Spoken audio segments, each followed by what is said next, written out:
Welcome into the install with Greg Cosell of NFL Films. How's everybody feeling after week one? I'm sure there's mixed emotions depending on which fan base you ask, especially the local professional football team, Greg.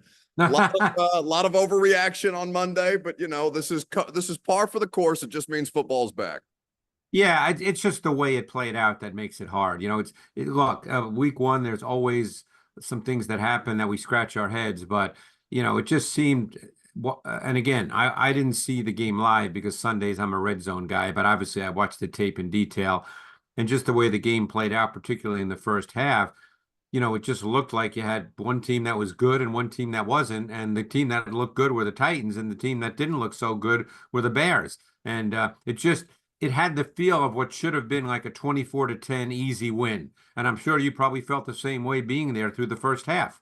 Yes, absolutely. The vibes in Soldier Field were shocked, stunned, disappointed, all of it in the first half. A very, very quiet atmosphere, and then all of a sudden the block punt, and you saw the momentum start to swing. So let's first start with the Titans on offense, Greg. And of course, people are very much scrutinizing Will Levis, understandably. Right. So he made a boneheaded play that did lose them the game. It's rare when you can correlate one play to directly losing a football game, but that was indeed the case on that ill-advised toss out of bounds that Tyreek Stevenson intercepted for a touchdown. But for the rest of it, right? We've talked about decision-making. We've talked about footwork. We've talked about accuracy with Will Levis. What did you make of the performance on the whole outside of the one glaring issue? I thought that overall, I thought he needs to settle down a bit in the pocket. I thought in this particular game, he played a little fast. He was a little frenetic. I thought he moved his feet a little too much when he didn't need to. And sometimes that results in either just throwing too quickly or creating your own pressure. Now, he didn't do that on every play, obviously, but I just got the sense that, it was the opener and he was hyped up, and we know that he's a high-strung kid to begin with. And I just thought that his play reflected that to some degree. You hope that it's just, hey, the first time he started week one in the NFL. So you hope it was just a case of, the excitement of doing that and that he can settle down as the season goes on. I've been doing this a long time, Buck, and I'm not one who decides what a player or a team is after the first week of the season. I'm just telling you what the tape showed, and people can take that as they wish, but that doesn't mean that's going to happen every week. No, but there's no disputing that is exactly what the tape showed, Greg, because it's not just the disaster play, right? It's the miss on the go ball to Calvin Ridley. It's the pressure that he's creating unto himself. Yep. The offensive line didn't have a stellar day in pass pro, which I'm sure we'll get to, but it's the pressure that he's creating unto himself. And then some of the decision making again, where, in the first half, Greg, he's dirting the ball a lot. And we haven't seen him do that in a game before. Because he was doing everything too fast, Buck. He wasn't comfortable. And when you're not comfortable, and it's not an X and O point, but I've been doing this a long time. I've watched a lot of quarterbacks in my career, and sometimes it doesn't have to be an X and O point. Sometimes you can just tell that a guy is just playing too fast, that everything is happening, at breakneck speed, and he just can't slow himself down. And there were, a number of dropbacks in that game where that was clearly the case. And then you see flashes every once in a while. I mean, when he hit Ridley for 22 yards on 3rd and 15 in the second quarter, I mean, that was sweet. The flashes are always there with Will Levis. The question, and I hate this word, consistency, but the question is, can he do it the right way more often than not and just kind of settle down into the game? And I'm certainly not comparing him to any veteran quarterbacks who are great, great players, but sometimes you watch veteran quarterbacks, on TV, because obviously I can't see the close-ups when I'm watching tape. So when I'm watching on TV, and you just see how comfortable they are. Just even their facial expressions, you can tell they're just comfortable. He's got to get to that point. And by the way, this was his 10th NFL start? Yep. Is that correct? That is correct. And it's his first starting an opener, and that's a little different. That's not the same as, it's his 10th NFL start. It's an opener of a season. in which he's expected to kind of be the guy. And we'll see. Like I said, I'm not sitting here saying, "Oh my God, Will Levis, Mason Rudolph should start this week, and what are they doing?" And let the kid, kind of work through it. One thing, Ron Jaworski, who I worked with for years and years and years, and maybe younger people listening don't know who he was, but he was a quarterback in the NFL for 17 years. Led the Philadelphia Eagles to a Super Bowl in 1980 when he was the NFL Offensive Player of the Year. And he always said to me that you really find out about a quarterback, and the teammates find out when he's responsible for a loss, and then he has to go through that week until the next game. You find out about that player, because that's going to happen in the NFL. Even to really good ones. Sometimes they just get beat or they play poorly. And it's magnified with a quarterback because he's expected to be the face of the franchise and the leader of the team. Yeah. And there is a lot of expectation and pressure. Those things are not necessarily the same, but both of those things I think factor in. And like you said, he's wound very tight, and it devolved, Greg. It felt like throughout the course of the game where you see him getting, and I know you maybe didn't see this from your vantage point, but he's getting more and more animated on the sideline with his teammates as the game progresses. Yep. They're starting to chip away at that lead with the block punt and the field goals that drew the game within 1 point before the pick six. So it's something that, he's cognizant of. And then also something to playing on the road and some advantages that he'll have at home that I necessarily wouldn't have thought about. Like I'd had Ben Jones in studio for an hour yesterday, the former Titan center. Sure. And Ben's talking about, the idea of, well, they're not going to have to do silent counting. That's going to help not just Will, but that's going to help JC Latham as they try and get on the same page about the cadence and everything that you're going to be able to utilize at home that isn't necessarily a factor on the road. So there's a variety of different reasons why it looked. And I will say this, and you know me well enough to know, and people listening, I hope, know me well enough to know that I never say I don't rip coaches. I don't do that because I'm not in the meetings. You have to have, you have to be involved in all that. But one thing that I would just like to see, and I think they'll do this, I think they know, look, you don't really know until you play a regular season game. Okay. So it's learning for everybody. That's what people need to understand. I mean, even young quarterbacks like the Bears don't know about Caleb Williams until they play a game, a real game. They think they might know things, and they know certain things, just like I'm sure Brian Callahan and staff know certain things about Will Levis. But until you go through 4 quarters of a game with the ups and downs, there's a lot of things you don't know. So the point I was going to make was, to me, it becomes real important in the next game, which is home to the Jets. And you mentioned before we started this that weather could be an issue, but let's assume it's okay. Yeah. You have to try to give him some easy throws, one read or no read throws. You got to get him comfortable into the game. So that he's not 1 for 6 and thinking, "Oh my God, can I complete a pass?" Yeah. You have to, even if the plays are for 3 yards, you have to have him feeling like, "Hey, I can complete balls now." So you have to give him things that really settle him into the game comfortably. We don't need to show off his gun. We need to get him comfortable in the game. And Brian Callahan talked about that after the fact with us on Monday, Greg, Right. and maybe leaning too much on the run game. I know it's all revisionist history. Well, the run game in the first half was really good. Exactly. Really good. I thought that the O-line in the first half was really good in the run game. Look, they're playing against a good defense, so the second half wasn't quite as good. You almost had to expect that because the defensive front for the Bears is a really good one. So, they're not going to just go through them like butter for a whole game. But I thought the run game was really good in the first half, and they were pretty multiple with their run game concepts. I'm curious to see as they expand their pony package where both Pollard and Spears are on the field together. They did it 5 or 6 times. It was pretty basic for the first week. I guarantee there'll be an expansion of that as time goes on. I'm curious to see what happens there.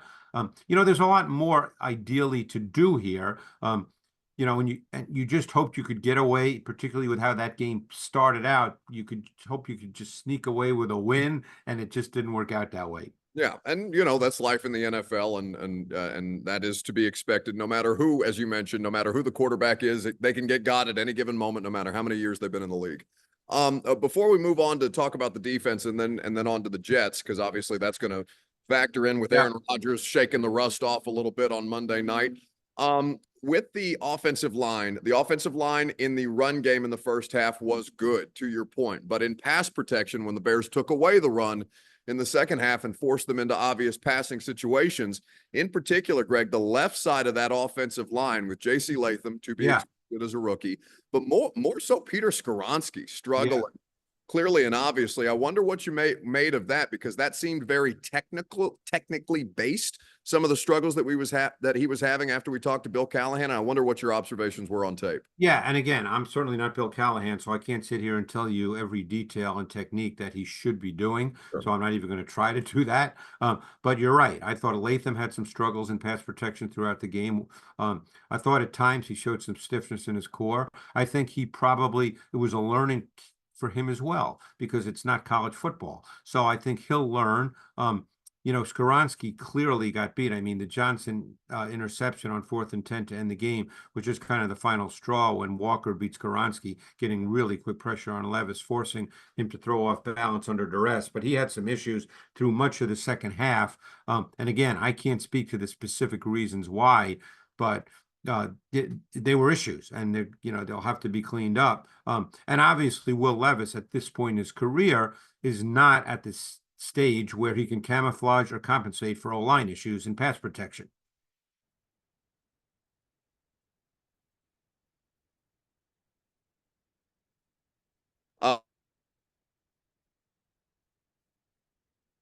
Sorry, Greg, I keep muting myself on accident. To the other side of the ball with working through some technical difficulties of my own in week 1, now to week 2. Right. Your technique needs work there, Buck. Me sitting here criticizing other people's technique. Right. Anyway, so from one side of the ball to the other, the defense was a highlight. It didn't ultimately end up mattering, but it kept them in that game in a big way. We're not going to give them too many points because Caleb Williams in his first start obviously struggled. But what you saw from the pressure concepts, the simulated pressures that they were showing in this game, it's a lot of diverse looks that Denard Wilson was comfortable deploying. And the personnel, Greg, as we've talked about, on paper, this defense is pretty solid, and they showcased some of that on Sunday. Yeah, and I thought I saw what I expected to see. They changed the picture on Williams quite a bit, pre-snap to post-snap. You'll do that against a young quarterback. You do it against most quarterbacks just because you want them to have to start thinking what it is on their drop back, because then it happens real fast. But certainly with young quarterbacks. Now, it won't affect Aaron Rodgers very much, obviously. He's seen a few things in his career, and he's one of the smartest quarterbacks to ever play. But I thought that they did a really nice job with their third down package, that they had loaded fronts. They had multiple stunt and pressure concepts. They had different coverage concepts. I thought they did a lot of really good things. I thought too, and I'm sure you've spoken about this on the radio this week, but I thought T'Vondre Sweat right from the start of the game, I mean, he showed up throughout the game, and it was really impressive to see. Yeah, between Sweat and some of those pressure looks with Ernest Jones, that center for the Bears had his hand full. Yeah, and so did the right guard. He was killing the right guard, Sweat. I think it was Tevin Jenkins. And he was killing him throughout much of the game. But yeah, and Jones, obviously Jones, because he's new. Gibbons played more snaps than Jones. That will change as time goes on, because Jones just gives you so much more. Yeah, and Jeff brought this up. We were just talking to him a couple of minutes ago. I'm out here at the practice facility, obviously. Jeff talking about the advantages of when they slide extra help, additional blockers to Jeff's side, that Sweat is able to take advantage of those matchups that way. And just, Greg, we've talked about this, the way that he moves for a man that size, it was on display. Oh, right from the start of the game. I mean, it happened right away. Yeah, no, it was a huge advantage for them, and tactically for this Titans defense, which obviously they're going to try and take advantage of against the New York Jets. So we'll flip the script and talk about the Jets coming in off that Monday Night Football loss. We'll start with the offense before we get to a very uncharacteristic performance by their defense. For the most part, Greg, Aaron Rodgers at his age and coming off that injury, I thought he looked good, considering all the different circumstances and shaking off the rust of having not played basically a full football season last year. I wonder what you saw from him and some of the concepts that he was trying to run, because we know it's his offense. Yeah, and look, the guy may be the best thrower in the history of the game. I mean, there was no problem with him throwing the ball. He made a couple of throws where you just went, wow. Yeah. But I did sense watching the tape, that he had some physical and mental rust, which he was shaking off, and I think that was to be expected, given that he missed an entire season with a serious injury, and he is 40 years old. And other than Lazard, he has not really played with his receivers in regular season games, so he's going to get better. There's no question about that. And Garrett Wilson is a problem. I mean, if the weather is okay and people can run around normally on Sunday in Nashville, Garrett Wilson is a problem. I mean, they move him around, which most teams now do with good receivers because they don't want one player defending him, and they want to make sure they can get free releases into routes. He's really, really good. I'm assuming Mike Williams, who will play this week, and be a factor, but we don't know the answer to that. But yeah, the run game was a non-factor for the Jets, and they were expecting that. And it still could be. Obviously, it's 1 week, and that 49er defensive front is really good. But they expect Breece Hall to be a really big factor, and I think he will be. He's a very gifted back. So I think you'll see under normal weather conditions, if that's the case, you'll see a better Jets offense than you saw on Monday night against the 49ers. Yeah, the offensive line for New York still a work in progress, Yeah. obviously, too. That was on display. And as you mentioned, San Francisco knows how to take Yeah, and advantage. it's funny you mentioned that because both tackles, Tyron Smith's obviously been a great player. Some might say he's a Hall of Fame type player. Both he at left tackle and Morgan Moses at right tackle. They had some issues in one-on-one pass protection, but they were going against Nick Bosa, who's a top three edge pass rusher in the league, and Leonard Floyd, who's, pretty good in his own right. So, they were going against really good players. But again, week one, it's hard to make definitive judgments that are going to hold true for the whole season. No, of course not. One thing that we do know to be definitively true, though, Greg, is that you're not going to fool this quarterback with a No, lot of the stuff that you were, able to take advantage of. Caleb Williams, for example, on, and it's not like Rodgers hasn't had levels of success against every kind of defense in the sport at this point in his career. But when you watch Rodgers, are there things or are there ways to game plan for him or scheme effectively that take away some of the stuff that he likes to do, some of his bread and butter type stuff? I mean, I think he's at the point where you're not fooling him. And by the way, that doesn't mean there's not a play or two. I mean, you can do that on any given play here or there. I mean, that's just the nature of the sport. I mean, it's even the great players have bad plays. We know that. But you're not going to do that for a full game, okay? And he's such a good thrower. He's really, really good at throwing in windows in zone coverage. He's an aggressive thrower, so when he gets one-on-one coverage, he's going to turn it loose. He doesn't care who the corners are. So there's not one thing you say, well, if you do this to Aaron Rodgers, you're going to stop him from being effective. We talked about Will Levis, being a little uncomfortable. I did obviously watch that game, was the only game on, so I watched it on TV. Hmm. I never make the entire Monday night game, being as old as I am, Buck, but I I don't watched know how probably. anybody does on the East Coast, Greg. I That's know, I criminal know, what they but do to you guys. I watched the first half, and when they would show a close up of Rodgers at the line of scrimmage, as he's either walking up or as he's doing his cadence, you can just see how comfortable he is. Like this is not a big deal to him. You can just see it in his face that it's okay, I've seen all this. I'm just out here playing some ball.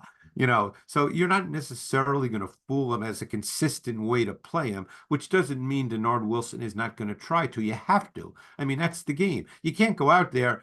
Look, I saw a really, really interesting thing about who did Alabama beat this weekend in Oh, college? I can look that up for Oh, you. South Florida. Was it South South Florida, but they Florida? struggled against South Yeah, Florida. and they had a thing with the head coach, in a pregame thing saying, "Hey, you're not playing a logo, you're playing the guy in front of you." So you don't go into a game with the idea, "Well, we're playing Aaron Rodgers, so he's so good we can't do anything." You're going into the game with, "We're going to beat the crap out of him, and we're going to make him, we're going to make it hard for him." Right. Denard Wilson is not sitting around going, "Oh my God, it's Aaron Rodgers. I think maybe I'll stay home this week." I mean, you still try to do a lot of things that you hope just maybe just slow him down a little bit in his decision-making process, make him think through the game a little bit more, show some pressure looks that not that he's never seen them before, but maybe he's not expecting them in that given situation. You just try to do something so you win enough plays and maybe cause some turnovers.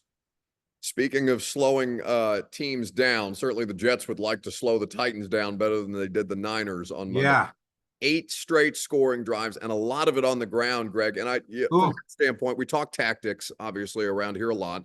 But I wonder how much of it you saw was Kyle Shanahan schematically, and how much of it was just the Niners beating up the Jets up front in that run game. And we're locally here happy for Jordan Mason. He's a product of Gallatin, Tennessee, Wow. just down the road. Went to play at Georgia Tech, so that was a cool story to see. But Yeah. looked like they were getting whipped up front, Greg, and that's not who the Jets have been. No, they were quite a bit, and the Niners do such a good job with how they attack in the run game. So they're extremely multiple in the run game with what they do. And I give Jordan Mason a ton of credit. Obviously, no one really knows a ton about him because he hasn't played a lot, and I did not do him coming out of college, so I don't really have a background on Jordan Mason, but he ran hard. There was a perfect example of a guy that when it was blocked for, 3 or 4, he was getting 7. Yeah. But they also had a lot of holes at the first level. I mean, they really handled them extremely well. Again, do you expect that to happen again? No, you would think not, because the Jets have good people in their front group. They just had a really bad outing. They were physically handled. There were probably some plays where guys just hit the wrong gaps. Not probably, there were. I watched the tape. That stuff gets cleaned up usually. So you can't go into this game with the idea that, oh, we're just going to line up and run the ball on the Jets and we're good to go. That's probably not going to happen. That doesn't mean you can't have some success, but it's not going to look like what the Niners did. Well, you will see what the results on Sunday are between these two winless teams, both of them trying to get right in the win column. But of course, there's a great slate of NFL games up on week 2, and you can get the best breakdown out there on the NFL matchup show on ESPN. You can get it on ESPN Plus. You can catch it on Sunday mornings early. And of course, you can watch it on demand if you DVR it. Greg, I'm going to assume that this AFC East game, well, it's a Thursday nighter, so I guess I shouldn't make No, that. it's not. It can't be in the show, but Can't be in the show. there are some good ones. I mean, San Francisco, Minnesota is interesting. Now, Sam Darnold, and again, no knock on any of his previous coaches, but he looked like a little bit of a different player with Kevin O'Connell coaching him all this offseason and through week 1. Tampa Bay at Detroit's a really interesting game. I thought Baker Mayfield looked really good this past week. Dallas and New Orleans, 2 1-0 teams. I mean, I know a lot of people probably think, oh, no one knows about New Orleans. All they did was beat Carolina. But hey, they're both 1-0. The Cincinnati Kansas City game, obviously Cincinnati, which seems to happen to them every year, Buck, because Burrow rarely plays in the preseason, if at all. They were missing T. Higgins. Jamar Chase basically missed the entire preseason. They're not going to look like that all season. I think we know that. So, and they've given Kansas City problems over the last, 3 years or so. Yeah. Those have been tough games. So, obviously we're doing that one. Chicago, Houston. I mean, Houston is a really interesting team to me. I mean, their defense is good. They're using their personnel differently than a year ago, given some different personnel. So, there's some good games this week that are in our show. In particular, any pieces that you're doing that the audience needs to keep an eye out on one side of the ball or the other? I mean, I'm doing the Atlanta Philly game. I'm sure people saw the Barkley 18-yard touchdown reception, which was a really cool play. So I'm breaking that down. When it comes to Tampa, Detroit, they played twice last year. So it's always nice when we have head-to-head. So I'm actually looking at Detroit's pressure schemes last year against Tampa Bay, which were very, very effective. Cleveland and Jacksonville played last year as well, late in the season. And even though Cleveland lost to Dallas, they lost because of their offense, not because of their defense. And they had the best third down defense in the league a year ago. And I believe Dallas was only like 3 or 4 for 14 on third down. So that continued.